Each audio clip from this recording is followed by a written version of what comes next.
तो आज हम एक बहुत ही गहरे, बहुत ही दिलचस्प विषय को समझने की कोशिश करेंगे। कृष्ण का सार। सुनने में तो ये बस दो शब्द लगते हैं, पर असल में ये अपने आप में एक पूरी दुनिया समेटे हुए हैं। तो चलिए देखते हैं कि इस दुनिया के अंदर क्या है। अब देखिए, इस विश्लेषण का आधार क्या है। हमारे पास सिर्फ दो चीजें हैं, एक तो शीर्षक कृष्ण का सार और दूसरा सिर्फ एक शब्द कृष्ण, बस और कुछ नहीं। तो सवाल ये उठता है कि क्या इतनी सी जानकारी से हम कुछ भी समझ सकते हैं? चलिए इसी की पड़ताल करते हैं। तो शुरू कहाँ से किया जाए? ये वाकई एक बड़ी चुनौती है ना? जब जानकारी इतनी कम हो तो किसी भी नतीजे पर पहुंचना लगभग नामुमकिन सा लगता है। आज का ये पूरा विश्लेषण इसी सवाल के इर्द गिर्द घूमेगा कि आखिर हम यहां से आगे कैसे बढ़ें। तो ठीक है, सबसे पहले उसी चीज को पकड़ते हैं जो हमारे पास है, वो एक शब्द, नाम। चलिए इस नाम की ही पड़ताल करते हैं। देखते हैं कि क्या एक अकेला शब्द भी हमें कुछ बता सकता है।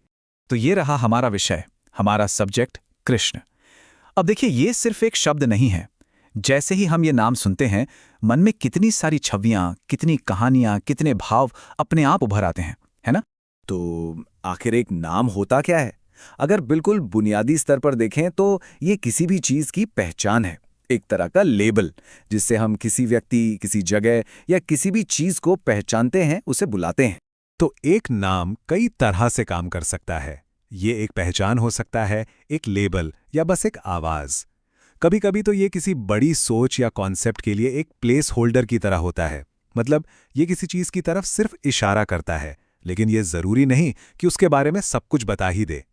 सोचिए, ये एक खाली बर्तन जैसा है जिसे हम अपनी जानकारी और अपनी समझ से भरते हैं।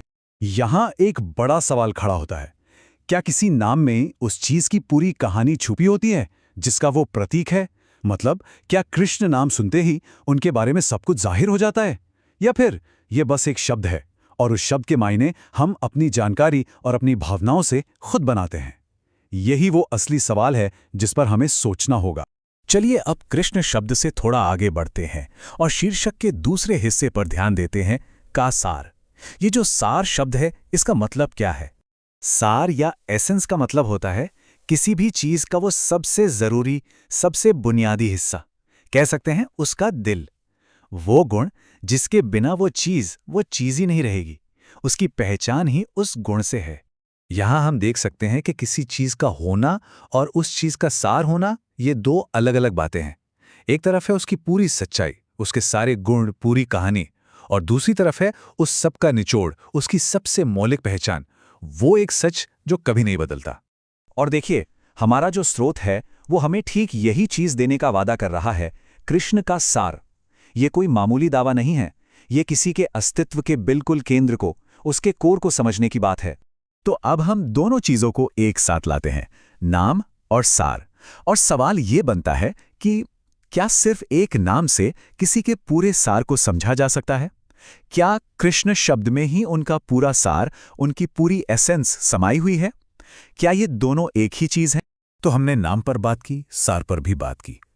अब इन दोनों को मिलाकर देखते हैं कि हमारा स्रोत हमें हकीकत में क्या जानकारी देता है और क्या नहीं देता। हमारी जानने की सीमा क्या है? स्रोत हमें क्या देता है? बस एक चीज, एक विषय, और वो है कृष्ण। बस इतना ही, एक शब्द और कुछ नहीं। लेकिन जरा सोचिए कि ये स्रोत हमें क्या क्या नहीं बताता। ये नहीं बताता कि कृष्ण कौन है, क्यों है या कैसे हैं। कोई कहानी नहीं, कोई बैकग्राउंड नहीं, कोई कॉन्टेक्स्ट नहीं, कुछ भी तो नहीं। तो अगर हम सिर्फ और सिर्फ इसी टेक्स्ट पर टिके रहें तो हम तार्किक रूप से क्या कह सकते हैं? बस दो बातें। पहली कि कृष्ण नाम का एक कॉन्सेप्ट मौजूद है, और दूसरी कि ये दावा किया जा रहा है कि इस कॉन्सेप्ट का एक सार भी है। बस इसके आगे कुछ भी कहना सिर्फ इस टेक्स्ट के आधार पर नामुमकिन है। और यहीं पर इस पूरे विश्लेषण का सबसे दिलचस्प नतीजा सामने आता है। हम जो कुछ भी कृष्ण के बारे में सोचते हैं, वो जानकारी इस टेक्स्ट से नहीं आ रही, बल्कि हम उस जानकारी को बाहर से इस टेक्स्ट पर लाद रहे हैं। ये स्रोत असल में हमें कुछ बता नहीं रहा, ये तो एक आईने की तरह काम कर रहा है जिसमें हम